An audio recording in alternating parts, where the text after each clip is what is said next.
तरफ। हमारा आज का टॉपिक है कि change is the only constant, केवल परिवर्तन ही स्थायी है। लेकिन हम जब इस सर्मन को एंड करेंगे हम 2-3 चीज़ें शायद सीख कर जाएंगे, ये हमारी उम्मीद रहेगी। पहला वचन हम पढ़ेंगे हिब्रूज का, इब्रानियों का 13 का 8, जो लकी ने पढ़ा कि यीशु मसीह कल, आज और युगानुयुग एक सा है। Jesus Christ is the same yesterday, today and forever. और फिर हमने पढ़ा यशाया का 40 का 8, जो था यह सच है कि घास सूख जाती है और जंगली फूल मुरझा जाते हैं, परंतु हमारे परमेश्वर का वचन सदा स्थिर रहता है। ये दो वचनों से हमें पता चलता है कि दुनिया में आपके लाइफ में बहुत चेंजेस आते हैं। मैं एक्चुअली चाहूँगी कि अगर आप कुछ लोग बता सकें कि आपकी लाइफ में कैसे टाइप के चेंजेस आए हैं। ऐसा भी हो सकता है, जैसे आई थिंक आप लोगों का जनरेशन अगर देखा जाए, आपके ज़माने में टेलीफोन के पहले तो कुछ भी नहीं था, पर फिर टेलीफोन आया, फिर पेजर आया, फिर आप लोग ने मोबाइल्स यूज़ किए, फिर आप लोग ने स्मार्टफोन्स यूज़ किए, अब तो आईपैड भी आ गया है। अभी बहुत चीज़ें नई आ गई है इस दुनिया में। तो आई थिंक आप लोग के जनरेशन ने वो सबसे ज़्यादा चेंज फील किया है इन टर्म्स ऑफ टेक्नोलॉजी। दूसरी चीज़ों में भी आप लोग अपनी ज़िंदगी में, कितने सारे लोग होते हैं हमारे लाइफ में जो आते हैं और फिर शायद थोड़े महीने या सालों के बाद चले जाते हैं, जो हमारे ज़िंदगी में हमेशा के लिए नहीं रहते। तो ये सब लोग कोप करने के लिए हमें थोड़ा टाइम लगता है। हम सोचते हैं कि ये बदलाव तो आ रहा है, लेकिन क्या ये मेरे लिए अच्छा है, क्या ये मेरे लिए बुरा है, क्या ये परमेश्वर की चाह है। और हम अपने आप को और हमारे सिचुएशन को क्वेश्चन करने लग जाते हैं। तो आप लोग कुछ चेंजेस मुझे बता सकते हैं जो आपके लाइफ में हुए हो, जो आप हाईलाइट करना चाहें?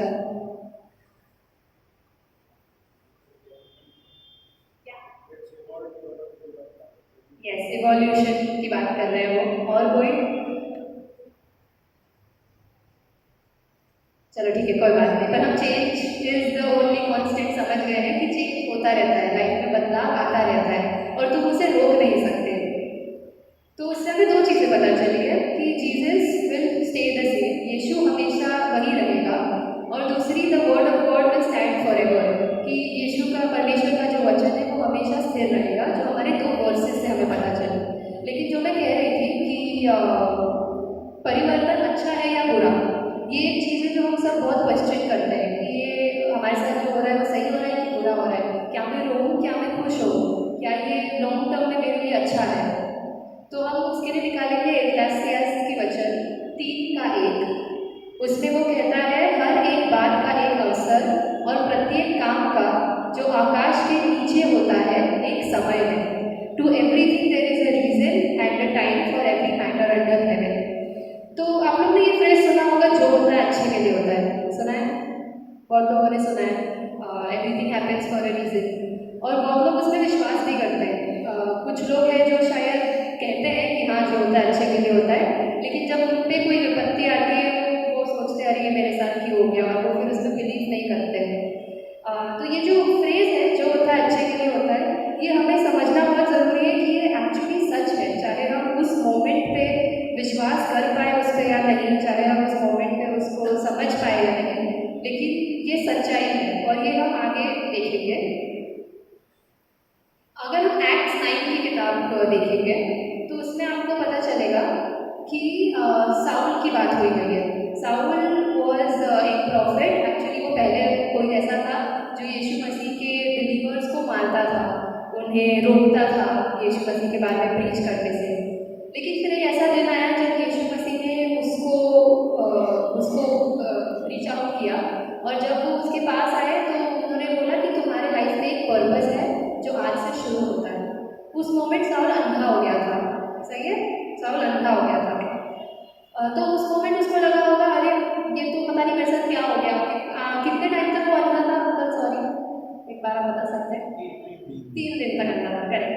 तो वो जो 3 दिन तक अंधा था, उसको कितना प्रॉब्लम हुआ होगा कि ये क्या हो गया मेरे साथ में, अंधा कैसे हो गया एकदम से। आप ही सोचिए कि अगर आप बैठे हैं और एकदम से आप अंधे हो गए तो वो थोड़ा सा अजीब लगता है कि अरे ये क्या हो रहा है मेरी लाइफ के साथ। मैं अब तक देख सकता था, क्या मैं फिर कभी देख पाऊँगा? लेकिन 3 दिन बाद वो फिर से सही हो गया और उसने परमेश्वर का वचन प्रीच करना चालू किया। तो ये जो स्टोरी है ये हमें बताती है कैसे चेंज चैलेंजिंग हो सकता है। इट कुड बी बहुत प्रॉब्लमैटिक, आपको बहुत ट्रबल दे सकता है, बट उसी समय में वो आपको ग्रो भी कर सकता है और वो आपको ग्रेटर सर्विस टू गॉड की तरफ भी लीड कर सकता है। तो साउल इसका बहुत अच्छा एग्जाम्पल है। अगर हम और एक एग्जाम्पल देखना चाहें तो है एक्सोडस की किताब, यानी कि निर्गमन की किताब। उसमें अगर आप 14 से 16 चैप्टर देखेंगे तो इसमें कैसे परमेश्वर ने मोसेस के हेल्प से इजराइलियों को बचाया था इजिप्शियन रूल से। उसमें भी अभी आप सोचिए, अगर आप 400 साल से अगर किसी रूल के अंडर है, करेक्ट? कितने? हाँ, करेक्ट है ना? आप ऐसे देख रहे थे मैं लगे।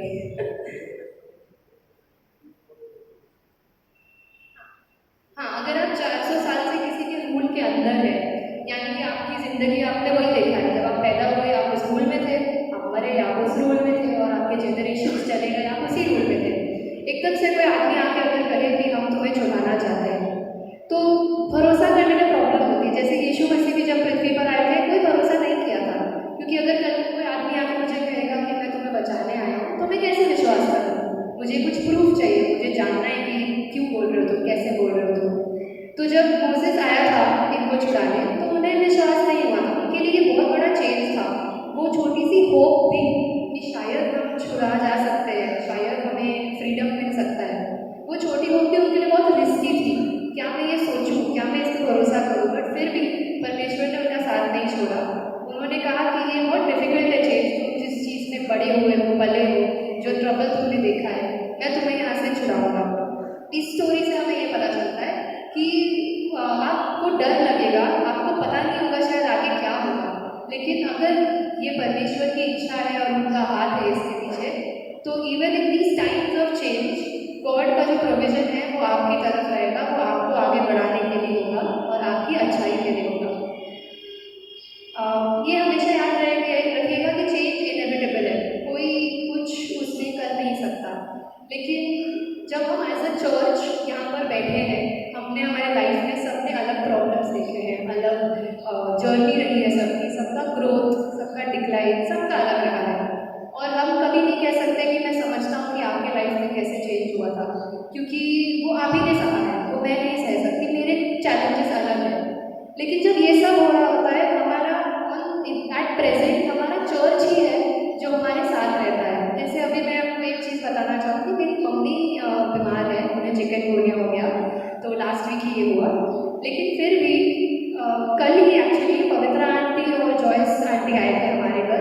तो वो एक छोटी सी चीज़ है कि ये वुमेन जो है हमारे चर्च की, जो एक कम्युनिटी बन चुकी है, वो एक दूसरे को सपोर्ट करते हैं। तो हमें पता है कल को अगर मुझे कुछ भी ज़रूरत है, दोस्त तो है ही, लेकिन हमारे चर्च में से भी कुछ लोग हैं जो हमारा साथ देंगे, जो हमारी रक्षा करेंगे। हम लोग कोशिश करते हैं एज यूथ अभी उसमें ग्रो करने के लिए, हमारी भी बहुत इच्छा है, हम एक दूसरे के घर विजिट करेंगे, हम बहुत चीज़ें ट्राई करेंगे जिससे हमारा भी बॉन्ड स्ट्रॉन्ग हो। लेकिन मैं चाहूँगी कि यूथ वाले सारे भी अपनी तरफ से भी पूरा डेडिकेशन दें, अपनी तरफ से भी कोशिश करें, क्योंकि लाइफ में बहुत काम सभी को है, लाइफ में प्रायोरिटी सभी की है। लेकिन वो एक संडे जो एक सुबह का होता है जहाँ आपको अपने आप को आगे रख कर कहना है कि मैं यहाँ चर्च जाऊँगा या जाऊँगी, वो एक चीज़ है। Even if not all 4 Sundays, समझ आता है, लेकिन फिर भी वो 1 या 2, हमने अभी ऐसा एक रूल बनाया है कि तुम 1 या 2 संडे या वो भी काफ़ी है। लेकिन ये जो चेंज है लाइफ में, हमें याद रखना है कि चेंज यीशु मसीह के मर्जी से ही होता है। ऐसा कभी नहीं होगा कि आपके लाइफ में कुछ हुआ हो, कुछ गलत हुआ हो और फिर लॉन्ग टर्म में आपको अच्छा नहीं लगा, कुछ सही नहीं हुआ हो। तो चेंज बहुत कांस्टेंट है, वो होता रहेगा। लेकिन विश्वास रखिए कि परमेश्वर और यीशु मसीह का उसमें हाथ है और आपके लिए वो अच्छा नहीं करेगा आगे। Thank you. हमारे पास एक क्विज राउंड है जो हम चाहते हैं हम सभी को सभी खेलें। निखिल अगर आकर हमें उसमें लीड करेंगे। मैं एक माइक लेके घूमूंगी पूरे चर्च में और एक क्विज के जवाब आप सभी को दे रहे हैं। जो जीतेगा वो पास्टर अंकल बताएंगे क्या गिफ्ट है।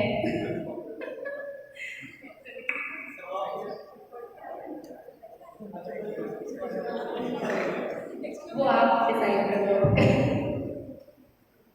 आप सबों को जय मसीह की। जैसा कि वक्ता द्वारा दिए गए सुंदर वचन में हमने देखा कि चेंज, बदलाव हमारे जीवन में एक अभिन्न अंग है, उससे हम नहीं बच सकते हैं, हमें उसके अकॉर्डिंग अडेप्ट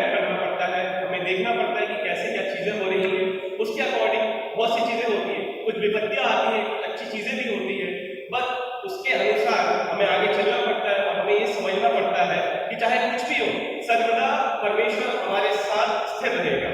तो सिर्फ जो चीजें हैं, आप बता सकते हैं कि जैसे अभी हम यहाँ बैठे हुए हैं तो हमारे साथ क्या चेंज हो रहा है? ये बाइबल का क्वेश्चन नहीं है, एक छोटा सा जनरल नॉलेज क्वेश्चन है कि बैठे बैठे हमारे जीवन में क्या चेंज हो रहा है। वचन को सुन रहे हैं और आत्मा जो है बहुत खुश है इस वक्त कि हम एक ऐसी जगह पे आए हुए हैं जहाँ पर प्रभु का वचन हो रहा है, प्रभु की इबादत हो रही है और मन को शांति मिले। जी जी अंकल ने जैसा कि बिल्कुल सही कहा है। अगर बायोलॉजिकली देखें तो हमारे इस correct moment of point of time में हमारे शरीर में लाखों सेल्स मर रहे हैं, लाखों सेल्स जीवित हो रहे हैं, वैसे ही हम यहाँ बैठे बैठे परमेश्वर में जीवित हो रहे हैं उनके वचनों को सुनकर। और हम देखेंगे कि इस सांसारिक चेंज को दर्शाते हुए एक ग्रीक फिलोसोफर है हेरोडोटस, उन्होंने बहुत ही अच्छी बात कही है, there is nothing permanent except change. तो जो परमानेंट हमारे जीवन में है बस एक ही चीज है, वो है बदलाव। तो जब हम बदलाव की ही बात कर रहे हैं तो आज की हमारी इस सर्विस में छोटा सा बदलाव है, वो है क्विज। जैसा कि हमने लास्ट 2 वीक्स में देखा कि पहले डॉक्टर अंकल के द्वारा, फिर पास्टर अंकल के द्वारा एक चीज पर बहुत फोकस किया गया और वो चीज थी रिटेंशन, कि हम आते हैं, सुनते हैं, वापस चले जाते हैं, आधी चीजें हमें याद नहीं रहती है। तो इस क्विज के माध्यम से बस मैं एक छोटा सा विजन आपका करवाना चाहूंगा इसी चेंज के बारे में कि क्या हमने सीखा है आज तक। चर्च हम आए हैं, क्वेश्चन इतने टफ नहीं है, लेकिन फिर भी हम कोशिश करेंगे कि हम सब आगे बढ़कर इसमें पार्टिसिपेट करें। और इस क्विज के छोटा सा क्विज है, 2 राउंड होंगे इसमें आपके। तो पहला राउंड होगा बताओ कौन। इसमें आपको एक स्टेटमेंट दिया जाएगा, उस स्टेटमेंट को पढ़कर आपको बताना है कि ये किस बाइबल का कौन सा कैरेक्टर और पात्र है। और जो दूसरा राउंड होगा वो होगा बूझो तो जाने। इसमें आपको एक छोटी सी पिक्चर दिखाई जाएगी, उस पिक्चर से पहले आपको उसकी स्टोरी बतानी है कि क्या थी इसकी स्टोरी। उसके बाद जब आप स्टोरी बताएंगे उसका क्वेश्चन आएगा, उस क्वेश्चन के बाद फिर आप उसी क्वेश्चन का आंसर देंगे। तो ऐसे करके हम इसमें आगे बढ़ेंगे। तो चलिए फिर स्टार्ट करते हैं राउंड 1। तो जिसको भी जवाब पता होगा वो प्लीज हाथ उठाकर आंसर दीजिएगा। सो पहला क्वेश्चन है, किसका जीवन पूरी तरह बदल गया जब उसे उसके भाइयों ने गुलामी में भेज दिया, लेकिन बाद में वह मिस्र में एक शक्तिशाली शासक बन गया? जोर से बोलो।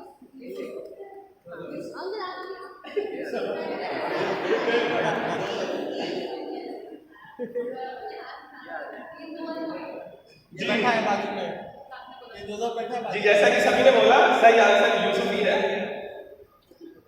Next move on to the second question. वहां पर सेकंड क्वेश्चन है, किसका जीवन बदल गया जब उसे ईश्वर ने असंभव उम्र में गर्भवती होने का वरदान दिया? सारा। सब तो ऑलरेडी रिवाइज करके आए हैं, हम रिवाइज करके। सो लास्ट टाइम से भी आंसर आ रहा है, द आंसर इज सारा। क्वेश्चन नंबर 3 है, कौन सा राजा शुरुआत में एक दुष्ट शासक था लेकिन बाद में उसने पश्चाताप किया और एक महान सुधारक बना? any more answers? थोड़ा सा कॉन्फ्लिक्टिंग भी हो सकता है, जेनरिक ऐसे काफी हमें वो मिलेंगे, लेकिन फिर भी आप गैस कर सकते हैं। ये वाला सब सोच रहे हैं। हाँ, इसलिए दैट इज द रीजन। तो you can take your time, अगर कुछ हिंट चाहिए तो वो भी मैं बता सकता हूँ। हिंट दे दे। ये जो ऐसा वाला जो आपको वाक्य वो आपको दूसरे इतिहास में मिलता है। दूसरा इतिहास उसमें 33 से 36 पद तक वहां उसका जिक्र है, जहां उसको कैदी बना के रखा गया था और पहले वो देवी देवताओं की पूजा करता था अपनी बहन। बता दे। सो आई मीन थोड़ा सा कॉन्फ्लिक्टिव क्वेश्चन था थोड़ा सा, तो इसका आंसर है मनशे। तो जो क्वेश्चन 4 है, ये तो हमें याद होना ही चाहिए क्योंकि ये मैंने लास्ट 2 वीक्स में से किसी एक संबंध से लिया है। किसने अपनी सारी संपत्ति गंवा दी लेकिन परमेश्वर के प्रति विश्वास बनाए रखा और बाद में परमेश्वर ने उसे दोबारा आशीर्वाद दिया? हाथ उठा रहे हैं, बिल्कुल सही जवाब, आयु is the right answer. Next is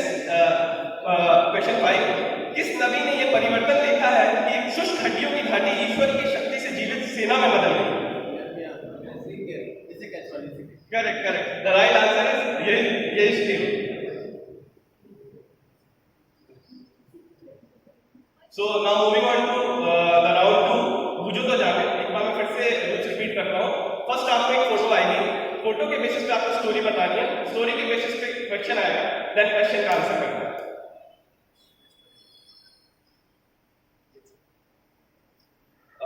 so ये फोटो है, इस फोटो में आप इस फोटो से क्या डिराइव कर सकते हैं कि ये किसकी स्टोरी है? नहीं, थोड़ा आप ध्यान से, एक लाइट चमक रही है, कोई नीचे गिरा हुआ है, इसका अभी वक्ता ने जिक्र नहीं किया है अपने संबंध में। शाऊल शाऊल करेक्ट करेक्ट करेक्ट, एग्जैक्टली, ये साउल की स्टोरी है। Correct correct correct correct. तो क्वेश्चन ये है, इस मुलाकात के बाद साउल में क्या बदलाव आया? पौलुस। करेक्ट, एक तो नाम बदल गया साउल से पौलुस। और correct correct, exactly, right right right, बिल्कुल बिल्कुल सही जवाब। वह अंधा हो गया और बाद में यीशु का अनुयायी बनकर पौल नाम से जाना गया और उसने प्रचार किया।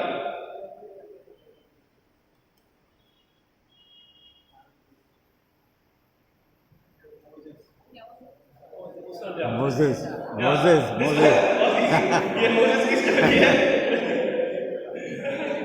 तो फर्स्ट वाला और थोड़ा सा कंफ्यूजन हो सकता था, पर इसमें झाड़ी एकदम क्लियर दिखाई दे रही है, I guess it's easy to guess. तो इस पल में मूसा के जीवन में क्या बदलाव आया?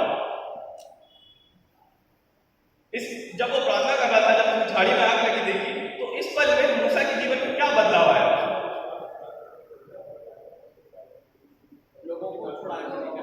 करेक्ट करेक्ट, बिल्कुल सही। सो द आंसर इज, उसे परमेश्वर ने इस्राएलियों को मिस्र से निकालने के लिए बुलाया इस पर्टिकुलर इवेंट के बाद। This was the major change in his life. ये लेक्चर से आप कैसे पाएंगे? जगई करेक्ट। तो यीशु से मिलने के बाद जकेस में क्या महत्वपूर्ण बदलाव किया? बिल्कुल सही जवाब, उसने सबका सब कुछ वापस कर दिया, उसने पश्चाताप किया, उसने अपनी संपत्ति का आधा हिस्सा गरीबों को दे दिया और जिनसे उसने धोखा किया था उसे मुआवजा भी दिया।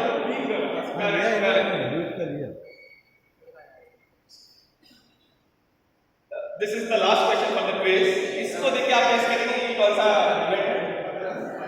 करेक्ट, पतरस का ये दृष्टांत है। तो इस घटना के दौरान पतरस उसके विश्वास में क्या बदलाव आया?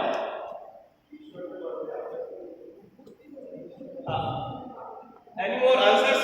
थोड़ा डिटेल में बताइए कि क्या हुआ, ये इवेंट को डिस्क्राइब करिए कि क्या हुआ था।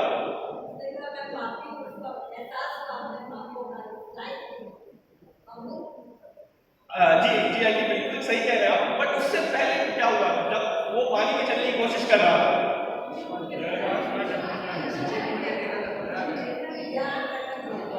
करेक्ट, थोड़ा सा उसको मैं डिस्क्राइब करूंगा कि उसने शुरुआत तो विश्वास के साथ की थी, लेकिन फिर उसने संदेह किया कि मैं चल पाऊंगा नहीं पाऊंगा, मेरा क्या होगा, और जैसे ही उसने संदेह किया वो डूबने लगा। जिससे ये स्पष्ट होता है कि कठिन क्षणों में हमारा विश्वास डगमगा जाता है। कुछ ऐसी परिस्थितियां हमारे जीवन में भी आती हैं कि जब हम घबराने लगते हैं, हम सोचने लगते हैं कि मैं इतनी प्रार्थनाएं कर रहा हूँ लेकिन परमेश्वर उस प्रार्थना को उत्तर नहीं दे रहा है। तो इन सब परिस्थितियों के समय में हमें ध्यान रखना है कि बाइबल हमें बताती है कि इतनी सारी विभिन्न घटनाएं हुई हैं, लोगों में परिस्थितियां इतनी खराब हुई हैं। आज की डेट में भी हम देखते हैं इजराइल में अभी भी वॉर जारी है, रशिया में भी वॉर जारी है, हमें भी नहीं पता कब में भी वर्ल्ड वॉर फिर से हो जाए और परिस्थितियां विफल हो जाए। तो इन परिस्थितियों को ध्यान रखते हुए हमें ये ध्यान रखना है कि ऐसा कुछ भी हो, हमें हमेशा एक चीज ध्यान रखनी है कि परमेश्वर हमारे जीवन में सर्वदा बना रहेगा। और जैसा कि यशायाह की पुस्तक में लिखा है, घास सूख जाती है, फूल मुरझा जाते हैं, परंतु हमारे परमेश्वर का वचन सर्वदा अटल रहेगा। तो हमें इसी बात को ध्यान में रखते हुए आगे चलना है। मे बी पतरस जैसी कठिनाइयां हमारे जीवन में आएगी, हम परमेश्वर पर सख्त संदेह करेंगे, लेकिन इन कहानियों के माध्यम से हमने ये रिवाइज किया है कि परिस्थितियां कैसी भी हो, हमें सर्वदा हमारे परमेश्वर पर भरोसा बनाए रखना है। धन्यवाद।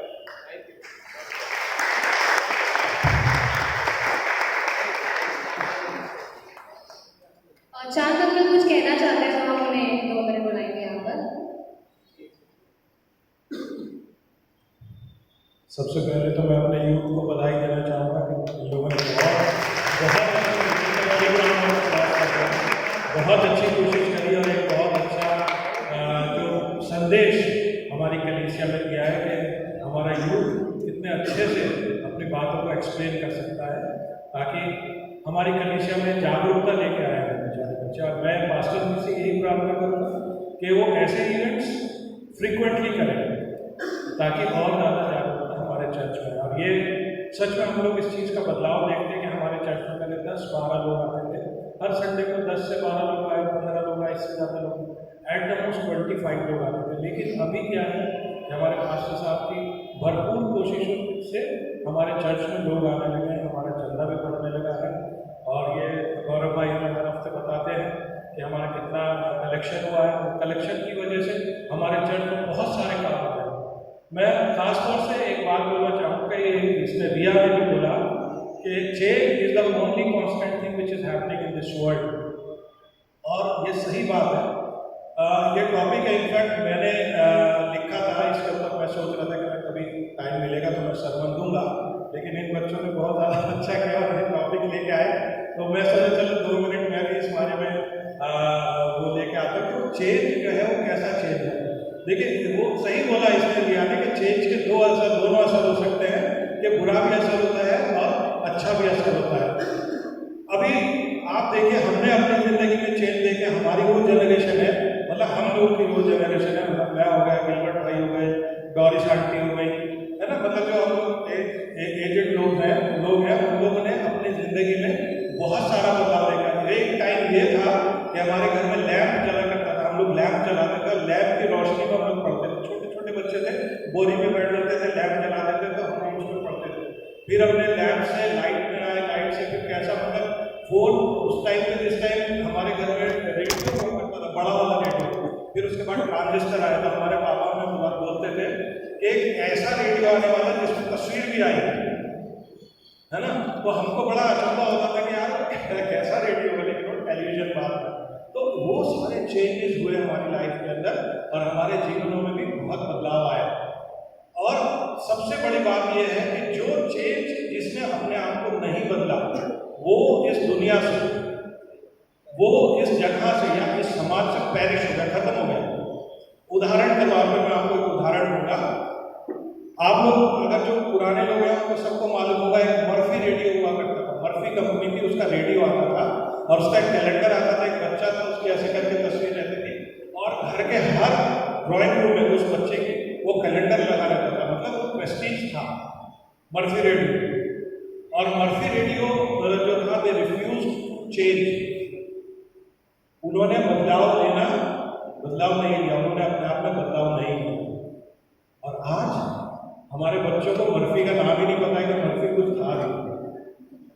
इसी तरीके से फिएट कंपनी, फिएट गाड़ी, पहले फिएट गाड़ी प्रीमियम में बिका करती थी, लेकिन आज की तारीख में फिएट गाड़ी कोई पूछता भी नहीं, फिएट चली गई।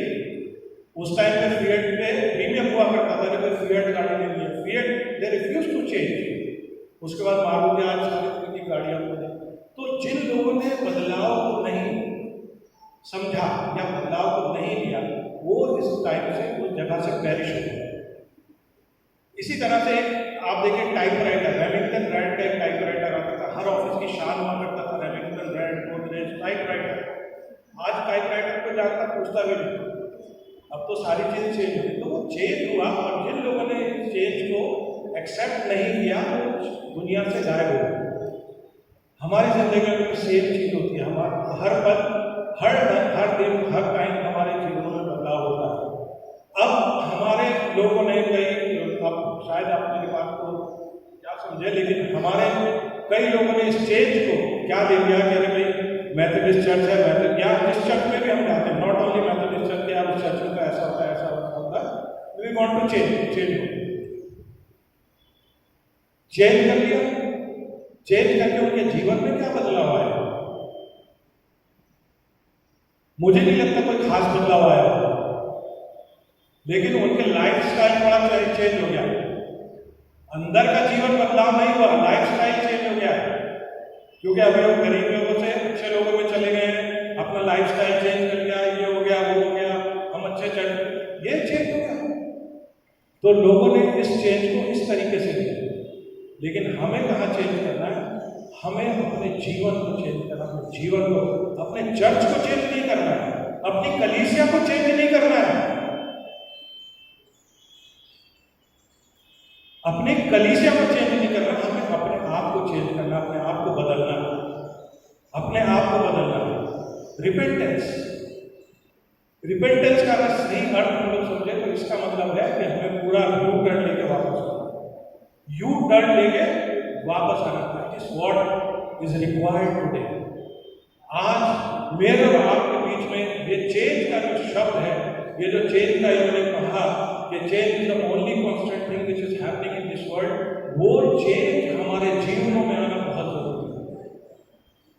ये बदलाव हमारे जीवन में आना बहुत जरूरी है। और वो बदलाव क्या है कि हम यीशु मसीह की तरफ अपने कदमों को बढ़ाएं, अपने आप को यीशु मसीह की तरफ लेके आए, अपने आप को हम एक भाईचारे की शक्ल में उभारें, अपने आप को चर्च में लेके आए, अपने आप को कलीसिया के साथ हम लोग सद्भाव बढ़ाएं। और ये सद्भाव हम लोग के पास जो है, ये हमारे लिए बहुत बड़ी चीज़ है जो हमारी कलीसिया को मजबूत करता है।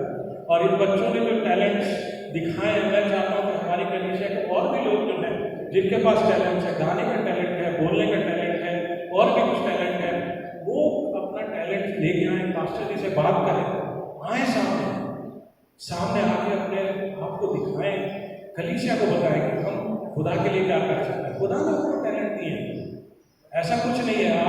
मैं भी सोचता था, अरे यार बहुत बढ़िया सरमन देता है यार, हमारे पास तो इतना वो ही नहीं है कि हम नहीं सरमन दे सकते, यार वो तो बहुत अच्छा गाना गाता है, हमसे तो नहीं गाया जाता।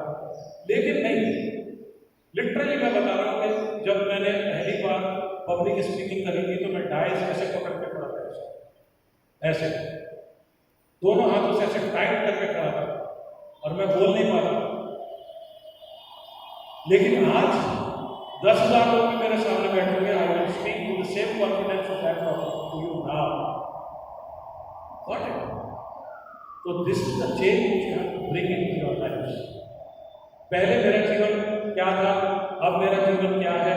वो उसने पूछा था, एक क्वेश्चन पूछा था कि क्या चेंज है, तो involvement, how you get yourself evolved into the stream.